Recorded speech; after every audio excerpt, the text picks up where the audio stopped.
Wipe it down. Wait. Hold up. Is it better? Yeah, that's a little better. That's better. Yo, that man. You know what it is? You know what it is? Your boy Philly Fresh, aka the General. Yep. Been gone for a minute, but I'm back now. Been gone for a minute now. I'm back now. Wait for y'all to get in here, man. Talk to me. Yo, that. What's up? What's going on, players? How y'all feeling? What's going on? I know it's been a little while. My apologies. Yo, that. Yo, that. What's going on? What's going on? How we feeling? How we feeling, man? How we feeling? Wait for been a minute. Kev. I know, Kev. It's been a minute. I apologize, man, but your boy, he made you busy. I don't know if y'all was on the last live. I don't know if y'all heard what happened with my son. So it's just been a lot, man. It's been a lot, but I'm going to keep trying to get y'all as much content as I can, as much that I can provide. And today we got to take a seat because we got to speak. We got some things we got to talk about, man. We're going to get right into it. But first, we gonna say the fresh fact of the day, man. The fresh fact of the day is, listen, it's easier to complain than to count your blessings. It's easier to complain than to count your blessings. But I'm gonna say this: your blessings are more important than your struggle because your struggle is there, right? It's there to try to push you to the side. It's there to try to make sure that you get off the train track or whatever it is that you're trying to do, whatever it is you're trying to accomplish. But the reason why your success is more important because of what you went through to get there.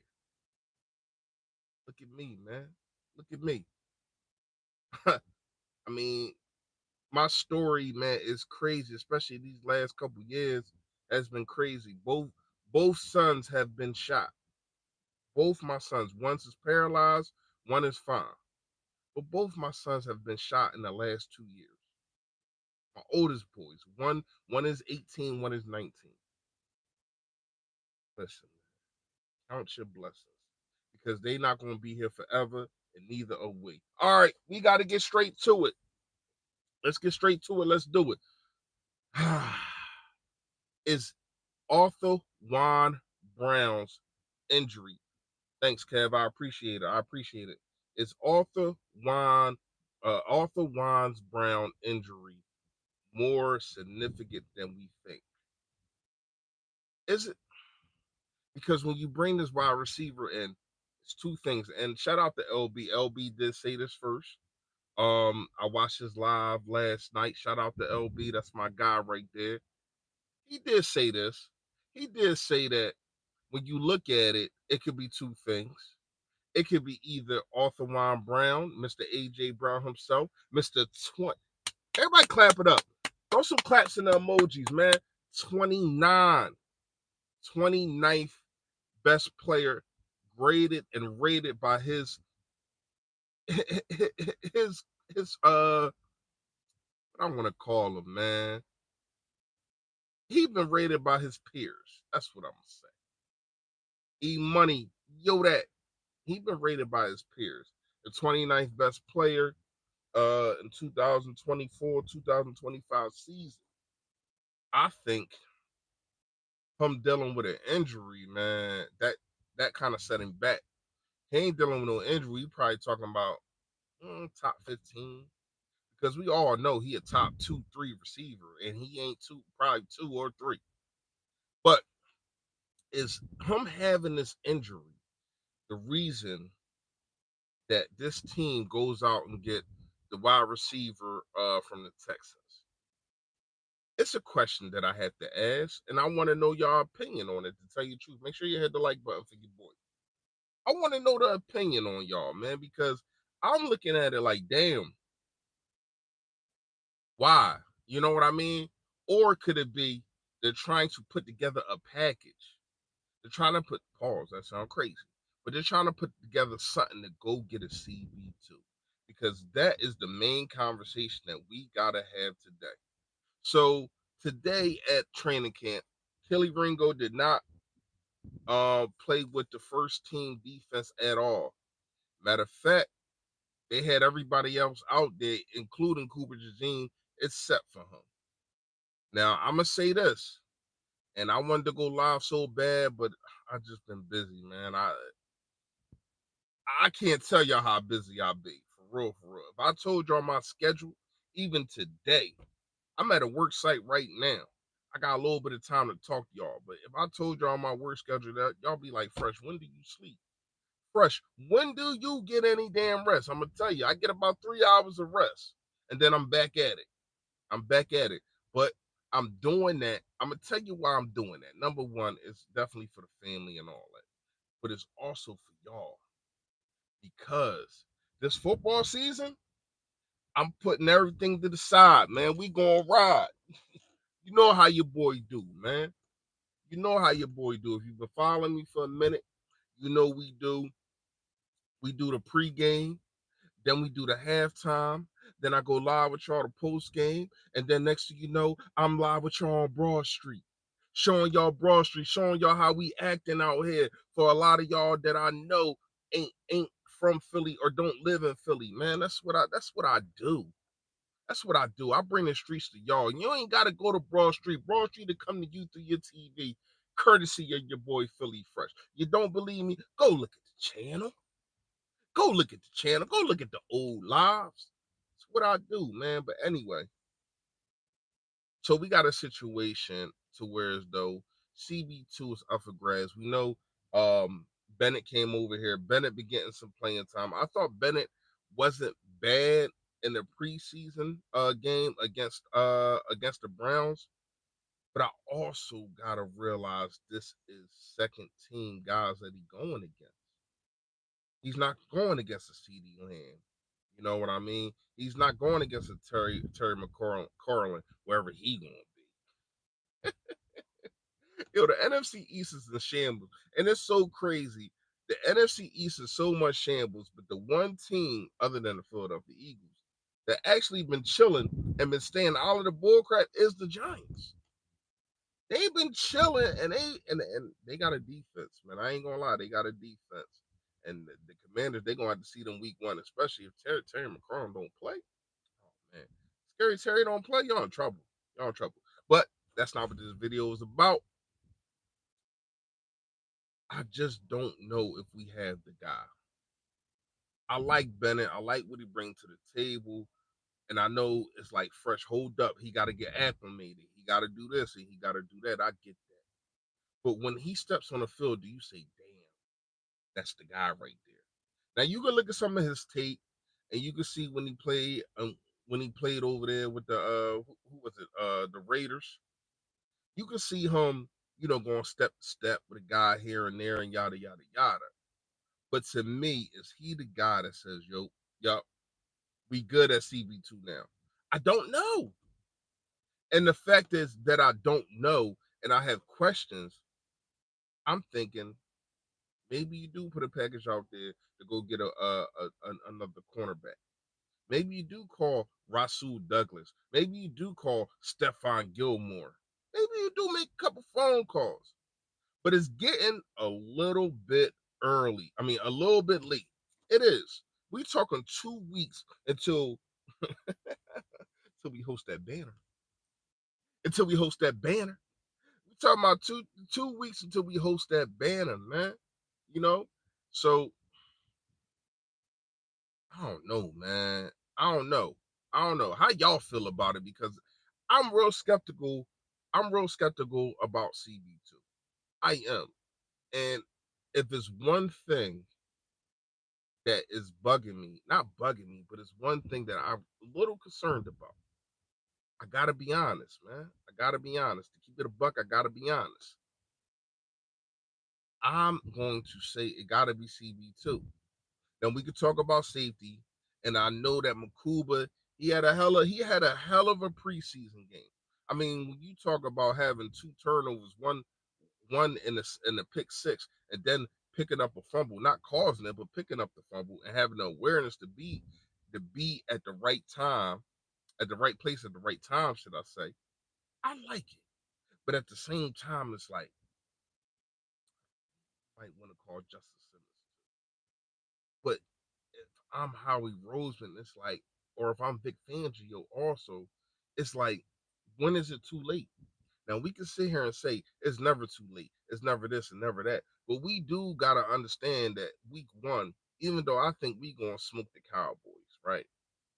And I don't think it really got too much to do with their defense. I think it got a lot to do with the offense that the Dallas Cowboys can't stop a run. They can't stop a nosebleed with a king size blanket. So I think we still gonna smoke them. But you still got CD Lamb and George Pickens. And my man Quintanamo Bay, he can't be in both places at once. Good young kid. To me, rookie defensive player of the year, but you know how it go. He ain't get it. Cool. But he can't be at two places at once. Nobody can. Reeves Island couldn't.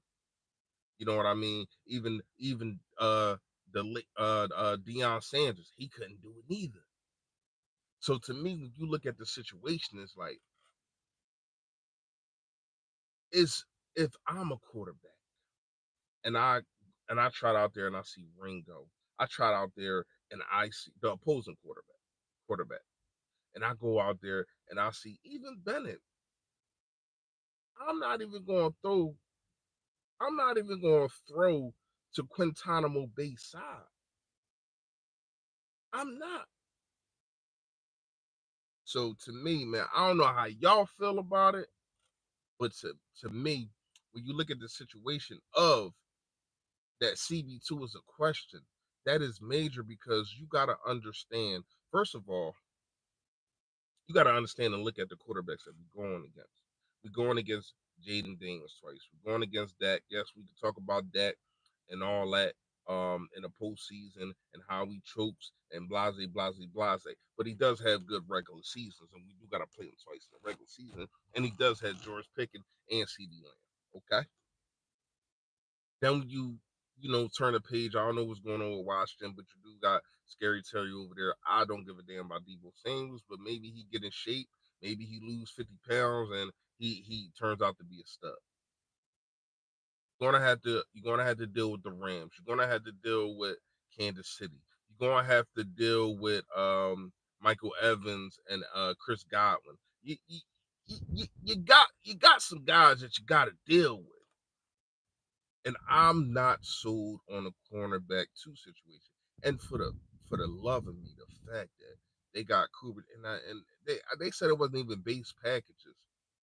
They got Cooper DeJean out there CB2 on the outside. It's like, oh no, because now you weaken in two spots. It's like it's like your right tackle get hurt and you put a left guard at right tackle. Now you got to worry about two positions because the left guard shouldn't go over to the right tackle, and then whoever the hell is going to fill in for the left guard, it's a problem. That's the same thing here. Cooper DeJean was the best slot cornerback in the NFL. He's on a top 100 list as a rookie and at the slot.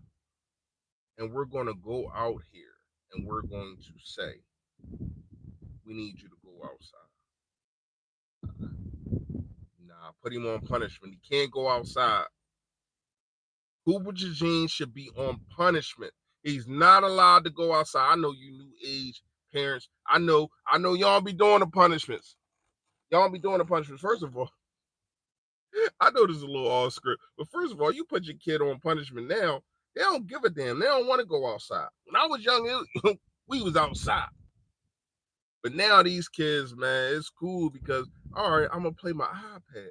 All right, I'm going to be online. I'm going to play the game. We played the game. But you had to go, you was outside first. And after you was outside, you played ball. And then after you played ball, you went in and you played NBA Jam. play damn, what was the football joint? You played Madden. You know what I mean? You played NBA Live. You did all that on Sega and all that after you was out there. Now these kids is different. But Cooper James should be on punishment, no outside. No outside. I need you to figure it out at quarterback too, because now you're weakening two positions. Because when you look at it, who you gonna put there? Uber? Who you gonna put there in the slot? I don't like it. I don't like it. Now, even if you went out there, because a lot of people um have been commenting on my lives, and you know, I only been doing lives lately, but they've been commenting on my lives, and they've been talking about Asante Samuel Jr. Right? Slot guy. So even if you pick him up, you still don't got a CB2 on out. NFL reality check. Yo, that I understand your worries. I hate that as Super Bowl champions, we even got a problem. But Coop played outside in college some, and he's an excellent nickel. But Coop is smart enough to play on the outside. I'm not saying he's not. See, reality check. Let me give you a reality check. You know, and I ain't even trying to come at you. You know, I'm glad that you support the champ. But here's my thing. I'm not saying he can't do it.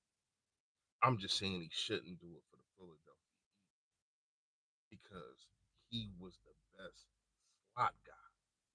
Now, all right, so here's my thing, right?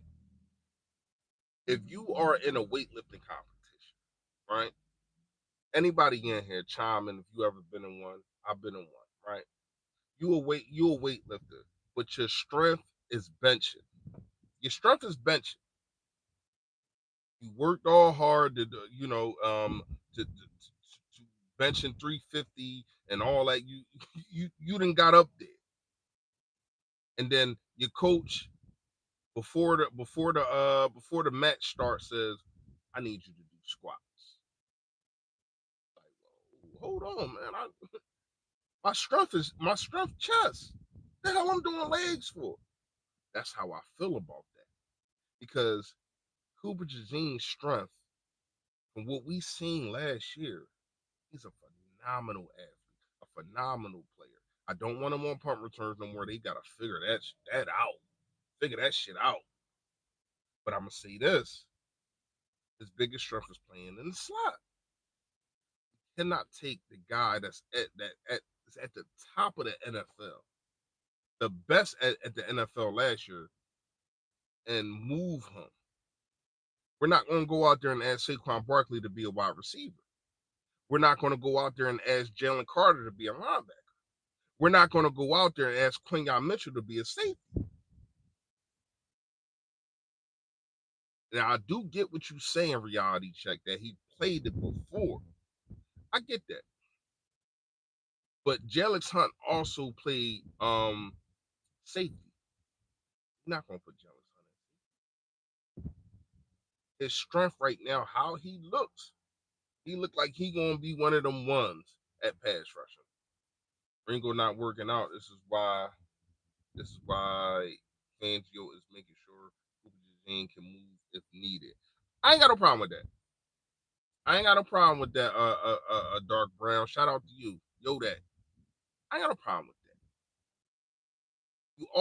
You always gotta have a plan A, plan B, plan C, and all the way up to Z. I get it, but that says what I'm saying is, and I think we're taking this out of. Maybe I'm not wording it right. We're taking this out of content. My concern is not Cooper Jazine, mainly. My concern is that you don't have a CB2. Because if you had a CB2, Cooper Jazine would not be practicing on the outside. Because we had two last year. We had Darius Slay and we had Isaiah Rodgers. Both of them dudes is gone. Bye-bye. They're gone.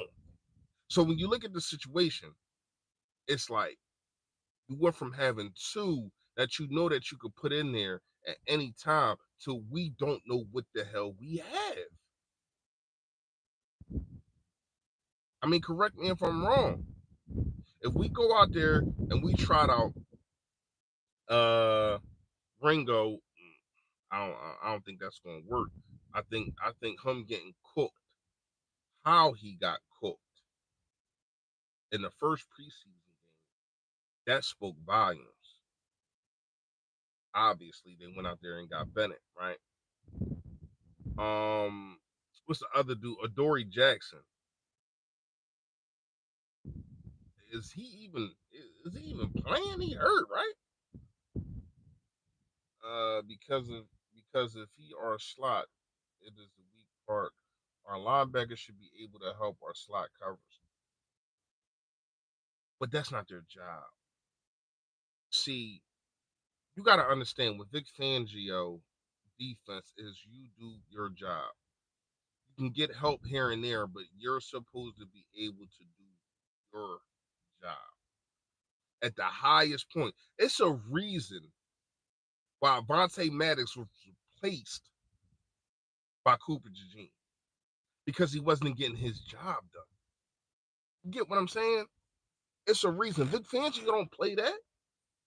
I'm not going to keep sending guys over to help you because now it weakens that part of the field where he's supposed to be. And offensive coordinators, they are very, very good. They get paid a lot of money for a reason. And when you got a weakness, the weakness will be attacked over and over and over again. Let me tell you something. I don't give a damn what anybody got to say. If I'm going at the Philadelphia Eagles right now, I am making sure I line up everybody all type of ways on cornerback two side. I am. Okay, now you want to give safety help? Middle of the field is probably easy pickings. Saying, man. Not saying that I ain't got faith, but I don't know. I don't know about Bennett. I don't know about Kelee Ringo. Ah, shoot. Shout out to Sidney Brown. I don't even know about him anymore. It looked like the young guy that stole his job.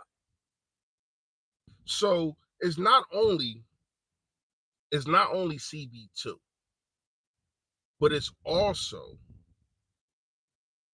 the free safety position, or strong safety position, should I say? Because you did lose C.J. Gardner-Johnson, and I get it. I understand it because of the things that I heard and people that I talked to. It had to be done. Too much talking. It was too much this. It was too much that. It was too much of the Taylor Swifties. I'm going at them for no reason. It's feeling himself because he finally a Super Bowl champion. I get it, but there's other ways to celebrate.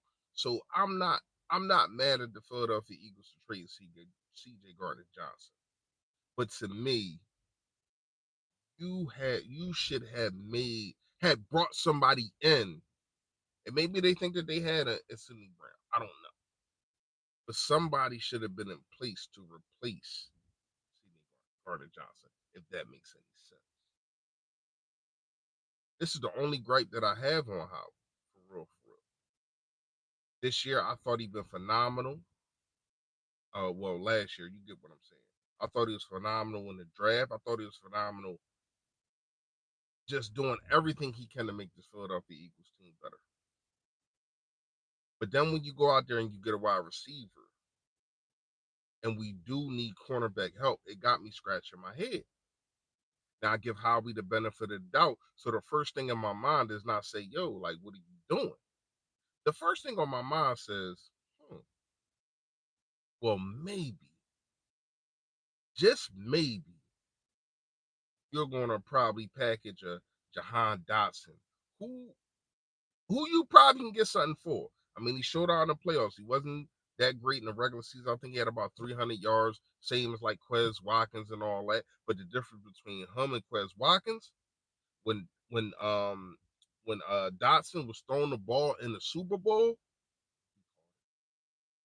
When Quez Watkins was throwing a ball in the Super Bowl, he got alligator arms. So to me, that's the difference, right? Can y'all hear me? I did my last live and it seemed like it kept going in and out. I want to make sure y'all can hear me. Give me a thumbs up. Somebody give me a thumbs up. Make sure y'all can hear me loud and clearly. Give me a thumbs up.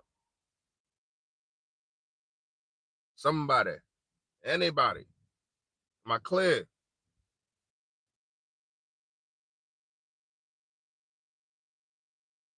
All right. I'm gonna keep talking unless somebody give me a thumbs down. Then. That's the only gripe that I got on how we lose. It's the fact of I don't think that this defense, well, not the defense, but the secondary is as good as it needs to be. I'm not saying he's not going to improve it, and I'm not saying that the guys on there can get to the level that we need them to get to repeat. But what I am saying is I don't see any standout guy at the CB2 position. I don't. When I'm talking to people about the camp, you know what I mean. When I'm watching preseason games, I don't know, man. I don't know. I don't know how y'all feel about it.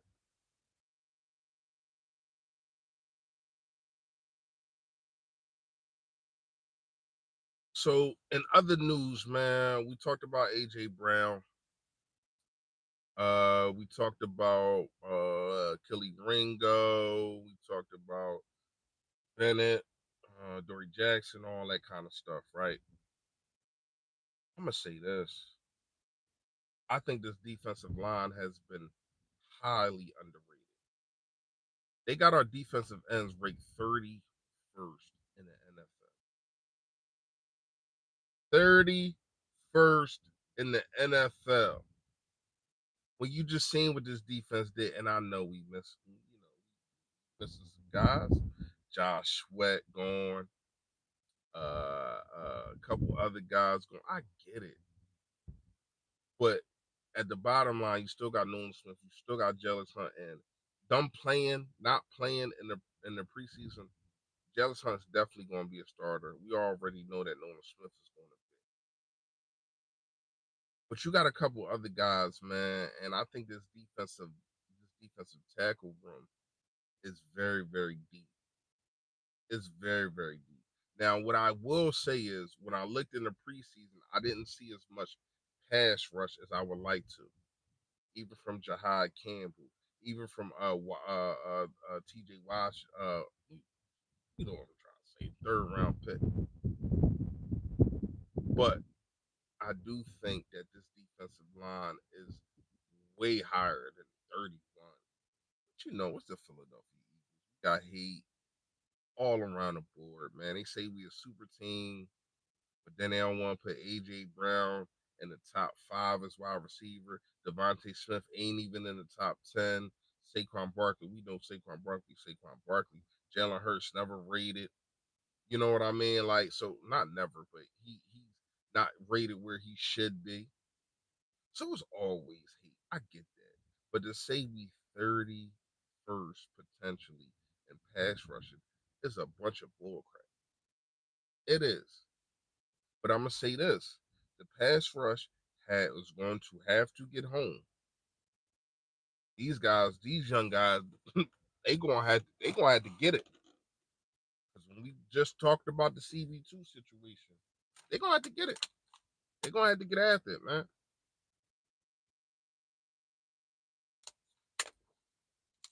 They gonna have to get it. Um, I do think Jordan Davis losing the weight that he has lost. Seeing him, it's crazy to me. I would have played Jordan Davis in one of the preseason games just to see how he is with that weight. You know what I mean? Going against another team, I would have played him. I wouldn't have played him a lot, but sorry, y'all. But I definitely would have played him. I do think that he is going to have 6 or 7 sacks. and I think that they're going to be meaningful sacks because we all know in crunch time the double team is going to go where Mr. JC himself. Hey, Mr. Carter, tell me how you been. It's going to Mr. Carter. So Jordan Davis will have plenty one-on-ones. From what I hear, he ain't lose his strength. He just put on more muscle, but he lost that weight. And the main thing he said, why? Because when he go back home, he stayed away from the cheeseburgers, the cheese doodles, the ice cream sandwiches. You know what I mean? Picked up a rice cake or something. Picked up a rice cake. I mean, he out there looking like Martin. You ever see the Martin episode when he was when he was getting in shape and he wanted Gina to be in shape with him, and she made like a big ass turkey dinner for and this nigga eating a rice cake. He out there eating a rice cake. He act like he tripped and fell in the food. But yeah, man, I do commend Jordan Davis, but I also know Jordan Davis trying to get paid. For him not to get paid, and he know Jalen Carter, he about to break the bank. He about to break the bank, and Jordan Davis came in a year before him. They was teammates. They played next to each other. So it was like, yo, nah, I ain't, it's friendly competition. And I ain't got no problem with that. I ain't got no problem with him stepping up his game because he know his brother about to get paid and he want to get paid too. See, that's the thing. That's the one thing I'm going to say that the Philadelphia Eagles have is genuine competition, but it's also genuine love. And you know where that come from? That come from Howie Roseman drafting the right people at the right time in the right situations. Because you hear how Jalen Carter, um, he talks to Nolan Smith. And he tells Nolan Smith, thank you for trusting me and all that. Nolan Smith, like, man, get out of here with that. You that dude. You that dude. You know what I mean? And they Bama boys. Now, Devontae Smith get his guy. I said Bama boys. They Bulldogs, should I say? And now, Devontae Smith get his guy out of college, and them dudes, their relationship is crazy. Then you also got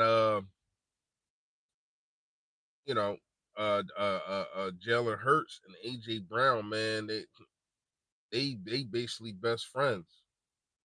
So to me, when you look at this situation, camaraderie and also the actual love for another player, it builds your team up. It do. But I still got a problem with CB2. I still got a problem with CB2. I'm sorry, man. I'm sorry. I think Howie, he probably been on the phone. Howie don't get off. Howie got a Bluetooth connected inside his brain. He don't get off the phone. But I do think that you got to make a phone call and you got to get something going. Let me know what y'all think in the comments down below because this video is about to end. I appreciate all of y'all. Thank you for the love. My son is better, both of them now. And both of them been in the same situation, man. It's crazy out Philly, man. It's crazy out Philly. It is, man. Both of my sons was just bystanders. They was bystanders, man. And that's what makes it so crazy. You know what I mean? It's like, damn, like I can't even. I know I was just joking about kids going outside and all that, but it's like, damn, I get it. If you from Philly, kids go outside and they got a 25% rate of getting shot every day. Ridiculous out here in these streets, man. It is. It is. And it's messed up, man. Let me know what y'all think in the comments, man. Y'all already know. Stay Philly. Stay fresh, y'all. Yo, that.